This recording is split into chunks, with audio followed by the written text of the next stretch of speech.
جب مسلم بن عقیل کے بچوں نے سنا کہ ان کے باپ شہید کر دیے گئے اور ان کی لاش کی بے حرمتی کی گئی تو دونوں غم اور خوف سے بے چین ہو کر ایک دوسرے سے چمٹ گئے۔ اب کیا کریں؟ ابراہیم نے بڑے بھائی اون سے پوچھا۔ سب سے پہلے تو ہمیں قاضی کا گھر چھوڑ دینا چاہیے، کیونکہ اب سپاہی ہماری تلاش میں ہوں گے۔ ہمیں یہاں پایا تو گھر والوں کی مصیبت آ جائے گی۔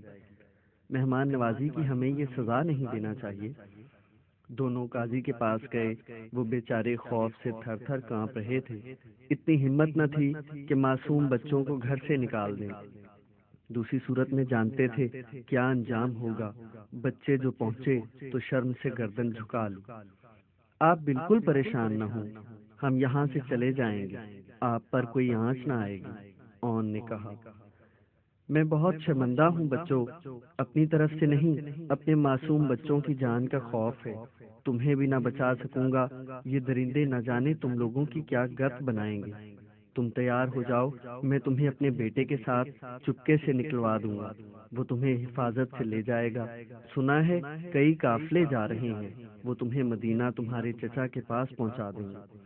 یہ کہہ کر اس نے فوراً اپنے بڑے بیٹے کو بلایا اور اس سے کہا، بچوں کو قافلہ سالار کے سپرد کر دینا، کہنا بخیریت تمام پہنچ گئے تو بہت انعام و اکرام ملے گا۔ آج کل دنیا بس پیسے کا منہ دیکھتی ہے، ساری مروت ختم ہو چکی۔ انہوں نے رو رو کر بچوں کو دعائیں دیں اور رخصت کیا۔ قاضی کا بیٹا اون اور ابراہیم کو لے کر چھپتا چھپاتا مسافر خانے پہنچا تو قافلہ روانہ ہو چکا تھا۔ صرف گرد و غبار نظر آ رہا تھا۔ دیکھو، بس اس غبار کی طرف بڑھتے چلے جاؤ، تیز قدم اٹھائے تو جلدی سے پہنچ جاؤ گے۔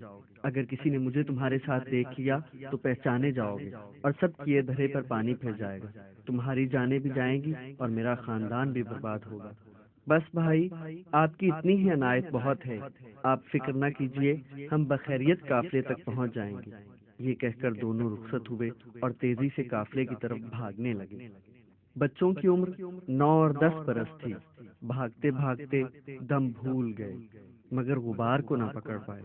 قافلہ نہ جانے کب کا گزر چکا تھا، صرف غبار معلق تھا۔ ایسے غبار تو ہوا میں بہت سے نظر آ رہے تھے، شاید کوئی قافلہ نہیں گزرا تھا۔ آندھی چلی تھی جس کی وجہ سے ہر چہار طرف غبار ہی غبار تھا۔ بچے تھک کر سستانے لگے، پاؤں پھٹتے ہی لوگ جاگ جائیں گے۔ ڈر کے مارے دونوں جھاڑیوں میں چھپ گئے۔ دور سے اذان کی آواز آ رہی تھی، وہیں ریت پر تیمم کیا اور خدا کی بارگاہ میں سر بسجود ہو گئے۔ لوگ آنے جانے لگے تھے، چند لوگ ان کے بالکل قریب سے گزرے۔ ان لوگوں کی باتوں سے پتہ چلا کہ ان کی تلاش شروع ہو گئی ہے۔ قاضی کو جیل میں ٹھونس دیا گیا، ان کا بیٹا افسروں کو رشوت دیتا بھاگا پھر رہا ہے۔ بچوں کے سروں پر بڑے بڑے انعام لگائے گئے تھے۔ لوگ سارے کام چھوڑ کر ان کی تلاش میں گھوم رہے تھے۔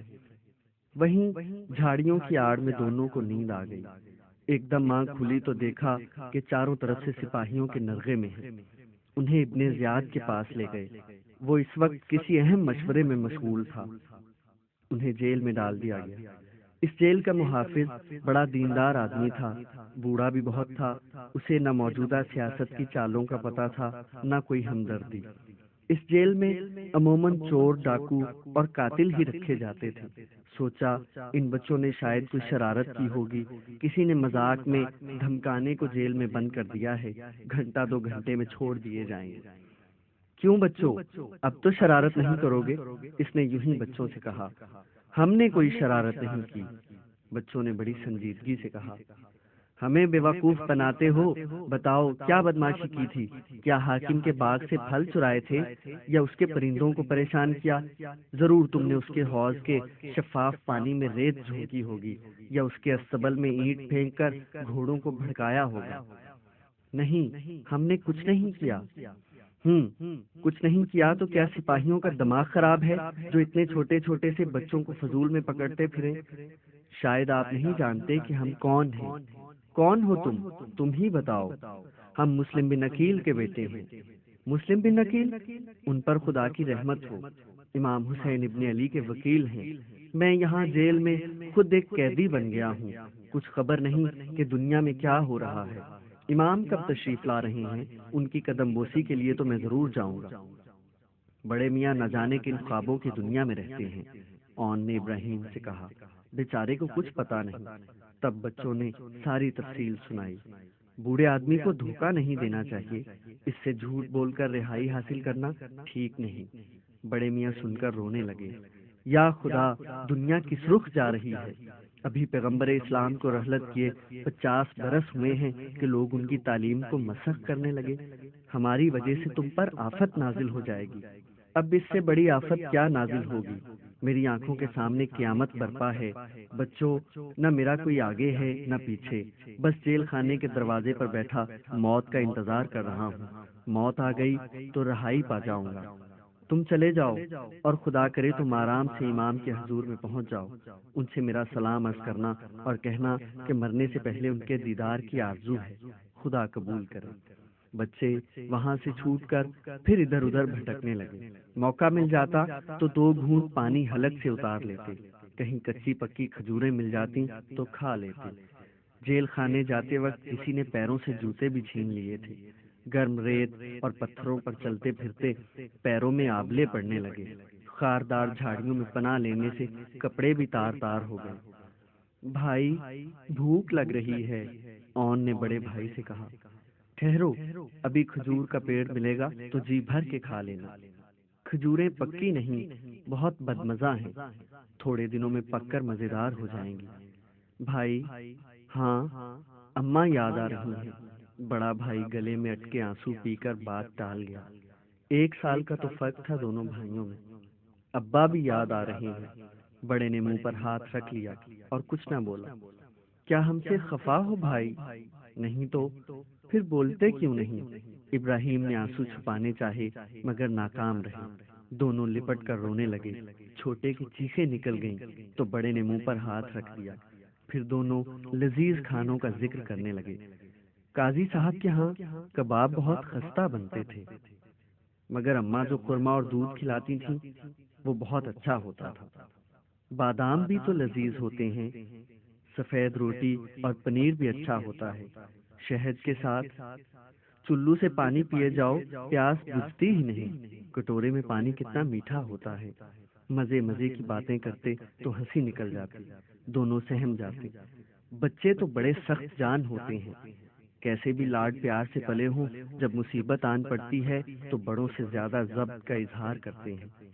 تھوڑی دور چلے تو ایک مکان نظر آیا، اس میں روشنیاں جگمگا رہی تھیں، ساتھ میں سرسبز باغ بھی تھا۔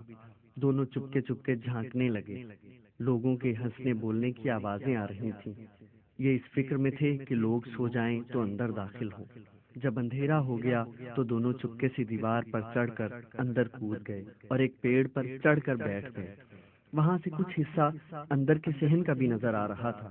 لوگ فرش پر بیٹھے تھے، سامنے مسلم بکرے اور مرغ رکھے تھے، شراب کا دور چل رہا تھا۔ بیٹھے بیٹھے بچے شل ہو گئے۔ چھوٹے کی آنکھ لگ گئی۔ بڑے بھائی نے اس کا سر اپنے شانے سے لگا لیا۔ اپنی آنکھیں بھی بند ہوئی جا رہی تھیں، مگر چھوٹا بھائی گر نہ جائے اس خیال سے آنکھیں مل مل کر کھول رہے تھے۔ ایک دم ابراہیم نے چونک کر رونا شروع کر دیا۔ اون نے بہت اپنے دامن سے ان کا منہ گھونٹا، مگر آواز نکل ہی گئی۔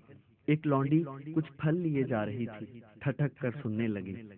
کسی کی سسکیوں کی آواز آ رہی تھی۔ پھلوں کا تشت اندر پہنچا کر لوٹی تو دبے پاؤں باغ میں سسکیاں لینے والے کو تلاش کرنے لگی۔ اچانک اس کی نظر جو پیڑ پر پڑ گئی تو حیرت زدہ رہ گئی۔ نیچے آ کر آہستہ سے بولی، کون ہو تم لوگ؟ دونوں خاموش آنکھیں پھاڑے اسے تک رہے تھے۔ ڈرو نہیں، نیچے اتر آؤ، پیڑ سے گر پڑے تو ہاتھ پیر ٹوٹ جائیں گے۔ دونوں نیچے اترے تو ان کی درگت دیکھ کر لونڈی کا دل دب گیا۔ انہیں دبے پیر اپنے حجرے میں لے گئی۔ تم لوگ یہاں چپ چاپ بیٹھو، میں کام ختم کر کے ابھی آتی ہوں۔ وہ باہر سے دروازے میں کنڈی چڑھا کر چلی گئی۔ تھوڑی دیر بعد وہ نیک عورت بہت سا کھانے کا سامان لے کر آ گئی۔ لو بچوں، جی بھر کے کھاؤ پیو۔ وہ انہیں اپنے ہاتھوں سے کھلانے لگی۔ سوچنے لگی، کس کے بچے ہیں، کیسے لاپرواہ اور بے رحم ماں باپ ہیں۔ ایسے پیارے بچوں کی یہ درگت بنا رکھی ہے کہ فقیروں سے بھی بدتر حالت ہو رہی ہے۔ مگر کپڑے تو تازہ پھٹے ہوئے معلوم ہوتے ہیں، پیر بھی زمین پر چلنے کے عادی نہیں، زخم پڑ گئے ہیں۔ بچے کھا رہے تھے اور سوچ رہے تھے، بڑی نیک بیوی ہے، اگر یہ حاکم کو اطلاع دے کر ہمیں گرفتار بھی کروا دے تو ہمیں غم نہ ہوگا۔ وہ عورت دل ہی دل میں سوچ رہی تھی، اے خدا، یہ کیسی ناانصافی ہے، انہیں بچے دیتا ہے جو ان کی قدر نہیں کرتے۔ میں بچوں کے لیے ترستی ہوں، میری گود سونی ہے۔ اس نے طے کر لیا کہ اللہ نے اسے یہ بچے دیے ہیں، بس اب انہیں پال کر وہ اپنی پیاسی مامتا کو سیراب کرے گی۔ اس نے ان کے پیر دھلا کر مرہم لگایا، بالوں میں کنگھی کی، دونوں کو بستر پر سلا کر باہر سے کنڈی لگا دی۔ رات کو اس کا مرد بھی آ گیا، بڑا گھبرایا ہوا تھا۔ کیا بات ہے؟ لونڈی نے پوچھا۔ جیل خانے سے 2 بچے بھاگ نکلے، سپاہی تلاش کرتے پھر رہے ہیں، بہت بڑا انعام مقرر ہوا ہے، جو ان بچوں کو لائے گا اس کی قسمت کا ستارہ جگمگا اٹھے گا۔ میں بھی تلاش کر رہا تھا، تھک کر چور ہو گیا، نہ جانے کمبخت کہاں غائب ہو گئے، زمین کھا گئی کہ آسمان نگل گئے۔ عورت کا ماتھا ٹھنکا، دم بخود رہ گئی۔ کس کے بچے ہیں؟ ہمیں آم کھانے سے کام، گٹھلیاں گننے سے کیا حاصل؟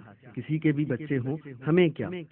کسی امیر کے ہوں گے، جب ہی تو ان کا انعام مقرر ہوا ہے، بیچارے ماں باپ بے قرار ہوں گے۔ تو نری احمق ہے، یہ دونوں مسلم بن عقیل کے بچے ہیں، جو انہیں لائے گا بے حساب دولت ملے گی۔ باپ کو تو ختم کر دیا، اب بیٹوں کا خون بہے گا، مگر ان معصوموں نے کیا گناہ کیا ہے؟ ہم کیا جانے، ہمیں انعام سے مطلب ہے، مجھے مل جائیں تو انہیں کبھی نہ دوں۔ کیا کرتی ان کا؟ انہیں بچے بنا کر پالوں؟ تو نری احمق ہے، بھلا عقل کی بات کیسے کر سکتی ہے؟ ان بچوں کے سرہانے موت کھڑی ہے، ان کو کون پالے گا؟ حاکم جن بچوں کو کوہلو میں پسوا دے گا، مجھے مل جائیں تو دلدر دور ہو جائیں۔ تمہارا کون بیٹھا ہے اس دنیا میں جس کے لیے دولت کماؤ گے؟ یہ بچے بڑے ہو جائیں گے، بڑھاپے کا سہارا بنیں گے۔ وعدہ کرو، اگر بچے مل گئے تو انہیں پال پوس کر بڑا کرو گے۔ ایسی باتیں مت کرو، دیواروں کے بھی کان ہوتے ہیں، کسی نے سن لیا تو آفت آ جائے گی۔ ہم غلاموں کی ویسے بھی جان کی کوئی قیمت نہیں، رسول اللہ کا زمانہ سب نے بھلا دیا، اب تو غلاموں کے ساتھ جانوروں سے بدتر برتاؤ ہوتا ہے۔ جب ہی تو کہتا ہوں یہ انعام مل جائے تو ہم مالک کو اپنی آزادی کی قیمت ادا کر دیں۔ تو ہے ایسی آزادی پر جو معصوموں کے خون سے خریدی جائے۔ یہ آج تجھے کیا ہو گیا ہے؟ تجھے جان بھی پیاری نہیں، الٹی سیدھی بکواس کیے چلی جا رہی ہے۔ کس کے لیے جیوں؟ خدا نے اولاد بھی نہیں دی۔ اچھا، اگر مار کھانا چاہتی ہے تو وہ اور بات ہے، ورنہ چپ چاپ سو جا، میں صبح اٹھ کر ان بچوں کی تلاش میں نکل جاؤں گا۔ انعام ملا تو تجھ سے بہتر عورت مل جائے گی، میں ہی ہوں جو تجھ جیسی بنجر بانج عورت کو جھیل رہا ہوں۔ تو جانتا ہے میں بانج نہیں، خرابی تجھ میں ہے۔ میرا بیٹا جیتا رہتا تو انہی کی عمر کا ہوتا۔ کن کی عمر کا؟ مرد چونک پڑا۔ ان بچوں کی عمر کا؟ تجھے کیسے معلوم ان بچوں کی عمر کیا ہے؟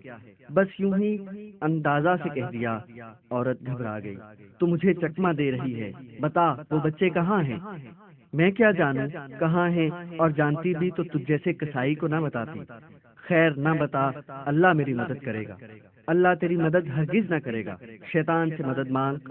ارے کسی کی بھی مدد شامل ہو، اپنا کام بننا چاہیے۔ مرد ہنسا۔ مرد سو گیا، عورت جاگتی رہی۔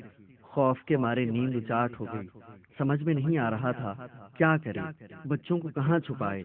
سوچا کل جب وہ چلا جائے گا تو کچھ ترکیب نکالی جائے گی۔ آخر نیند آ گئی۔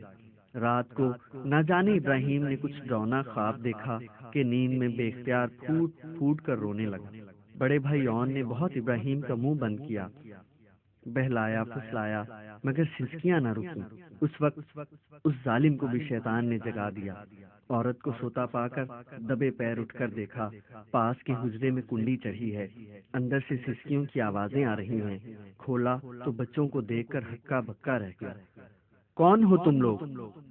ہم نہیں بتائیں گے ورنہ تم ہمیں مار ڈالو گے۔ نہیں ماروں گا، قسم کھاؤ۔ اس نے جھٹ قسم کھا لی۔ جب اسے معلوم ہوا کہ یہ وہی بچے ہیں جن کے سروں پر انعام ہے تو جی ہی جی میں پھولا نہ سمایا۔ سوچا اگر بچوں نے غل مچایا اور عورت جاگ گئی تو قیامت برپا ہو جائے گی۔ مالک کو پتہ چل گیا تو دولت کی لالچ میں وہ انہیں چھین کر خود مار ڈالے گا، انعام ہاتھ سے جائے گا۔ اس نے بچوں کو پھسلایا۔ ارے میں سارا دن سے تمہیں تلاش کرتا رہا ہوں، سنو تم مدینہ جانا چاہتے ہو؟ ہاں، ہمیں چچا کے پاس پہنچا دو، بہت انعام و اکرام پاؤ گے۔ تو اٹھو، چپ چاپ میرے ساتھ چلو، قافلہ تمہارے انتظار میں رکا ہوا ہے، جلدی کرو، ہم اس نیک بی بی کا شکریہ تو ادا کر لیں جس نے ہمیں پناہ دی۔ وقت نہیں ہے اور شاید اس کی نیت بدل جائے اور وہ تمہیں نہ جانے دے، تم چلو تو ورنہ قافلہ روانہ ہو جائے گا۔ وہ شخص دبے پیر بچوں کا ہاتھ پکڑ کے نکلا اور ایک طرف چل دیا۔ اتنی تیزی سے نہ بھاگو، ہمارا دم پھولتا ہے۔ ابراہیم ہانپنے لگا۔ بس جلدی کرو، وہ درستی سے بولا۔ تم ہمیں کہاں لے جا رہے ہو؟ تھوڑی دور چل کر بچے بولے۔ خاموش چلو، بک بک مت کرو۔ اسے گھبراہٹ ہو رہی تھی کہ اگر کسی نے راستے میں دیکھ لیا تو بچوں کو چھین کر لے جائے گا۔ سارے شہر کے درندے ان بچوں کی تاک میں لگے ہوئے تھے۔ تم ہمیں دریا کی طرف کیوں لے جا رہے ہو؟ ادھر تو کوئی قافلہ نہیں جاتا، چپ چاپ چلے آؤ ورنہ پچھتاؤ گے، وہ درستی سے بولا اور انہیں گھسیٹنے لگا۔ بچے بڑے ہوشیار ہوتے ہیں، کسائی کے ہاتھ لگاتے ہی بکری تھر تھر کانپنے لگتی ہے۔ جب بے زبان موت کو دور سے پہچان لیتے ہیں تو یہ بچے کیوں نہ اس کا ارادہ بھانپ لیتے۔ مچل گئے۔ آدمی نے بال پکڑ کر چھری دکھلائی اور بولا، چپ چاپ چلے جاؤ ورنہ جان سے مار دوں گا۔ تم جھوٹے ہو، اون نے نفرت سے کہا، تم نے قسم توڑ دی۔ ابراہیم نے ملامت سے کہا، مگر وہ ڈھٹائی سے ہنسنے لگا، انہیں گھسیٹتا لے چلا۔ جگہ سنسان تھی، بچوں کی فریاد کسی نے نہ سنی۔ بچے سب کچھ سمجھ کر رونے لگے۔ تم ہمیں قتل کرنے سے پہلے نماز تو پڑھ لینے دو، اون نے خوشامد کی۔ اچھا پڑھ لو، مگر بھاگنے کی کوشش کی تو؟ وہ ایک طرف بیٹھ گیا۔ ہم بھاگیں گے نہیں۔ دونوں نے ریت پر تیمم کیا، پھر فجر کی نماز پڑھی، دیر تک دعا مانگتے رہے۔ وہ شخص خنجر لے کر آگے بڑھا۔ اب دونوں بھائیوں میں جھگڑا ہو رہا تھا۔ دونوں کہتے تھے، پہلے ہمیں قتل کرو، میں چھوٹے بھائی کا سر کٹتے نہ دیکھ سکوں گا، مگر ہم چھوٹے ہیں اس لیے ہمارا دل تم سے زیادہ کمزور ہے، پہلے ہمیں قتل ہونے دو۔ امی کہتی تھیں بڑوں کا کہنا ماننا چاہیے، یہ بھی تو کہتی تھیں چھوٹوں کا دل نہیں دکھانا چاہیے۔ یہ تم لوگ کیا بیکار کی بک بک کر رہے ہو؟ کیا میرے پاس دنیا کا اور کوئی کام نہیں جو تمہاری الٹی سیدھی بکواس سنتا رہوں؟ میرا وقت ضائع کر رہے ہو، چلو میں تم دونوں کو ایک ہی بار میں ختم کیے دیتا ہوں۔ یہ کہہ کر اس نے وار کیا۔ ابراہیم کو دھکیل کر اون نے اپنا سر آگے کر دیا۔ ایک ہی وار میں سر تن سے جدا ہو گیا۔ آدمی نے لپک کر سر قبضہ میں کیا۔ ابراہیم بھائی کی لاش پر گر کر تڑپنے لگے۔ دوسرا وار کیا اور دوسرا سر بھی تھیلے میں ڈالا۔ ماہر قصاب کی چابک دستی نے اس پھرتی سے دونوں لاشیں دریا میں پھینک دی۔ ابھی جسموں میں جان باقی تھی۔ دونوں جسم ڈوبتے ابھرتے ایک دوسرے سے بغل گیر لہروں کی آغوش میں آگے بڑھ گئے۔ جب وہ شخص بچوں کے سر لے کر انعام کی وصولی کی خاطر ابن زیاد کے دربار میں پہنچا تو ان معصوموں کے خون میں لتھڑے ہوئے سر دیکھ کر اس شقی القلب انسان کا کلیجہ بھی ہل گیا۔ خوف سے جسم پر لرزہ طاری ہو گیا، آنکھوں سے آنسو بہنے لگے۔ میں نے زندہ لانے کا حکم دیا تھا، سر کاٹنے کا نہیں۔ میں انہیں قتل نہیں کرتا، انہیں گرفتار کر کے حسین سے سودا کرنا چاہتا تھا۔ اب یہ میرے کس کام کے ہیں؟ ابن زیاد نے ایک شخص کو بلا کر حکم دیا، اس خنزیر کے بچے کو لے جاؤ اور وہیں جہاں اس نے بچوں کو ذبح کیا ہے اسے بھی قتل کر دو، اس کے جسم کے ٹکڑے ٹکڑے کر کے چیل کووں کو کھلا دو۔ خبردار اس ناہنجار کو دفن نہ کرنا کہ زمین بھی اس کی غلاظت کو قبول نہ کرے گی، اور بچوں کے سر لے جاؤ دریا میں بہا دینا۔ وہ آدمی اس مردود کو گھسیٹتا ہوا دریا کے کنارے لے گیا۔ پہلے اس کی آنکھیں نکالی، پھر اس کے ہاتھ پیر کاٹے اور جانوروں کی غذا بننے کے لیے پھینک دیا۔ دونوں بچوں کے جسم ابھی کنارے سے تھوڑی دور ایک چٹان کے سہارے غوطے کھا رہے تھے۔ اس نے وہ دونوں سر بھی لہروں پر آہستہ سے چھوڑ دیے۔ پانی کی موجوں نے سروں کو جسموں کے پاس پہنچا دیا۔ دریا غصے سے بل کھا رہا تھا، موجیں سر پٹک رہی تھیں۔ اس شخص کو ایسا معلوم ہوا بچے انسان کے کمینے پن پر کھلکھلا کر ہنس رہے ہیں، کہا لگا رہے ہیں۔ اس کے رونگٹے کھڑے ہو گئے، تھر تھر کانپنے لگا۔ وہ شخص زندگی بھر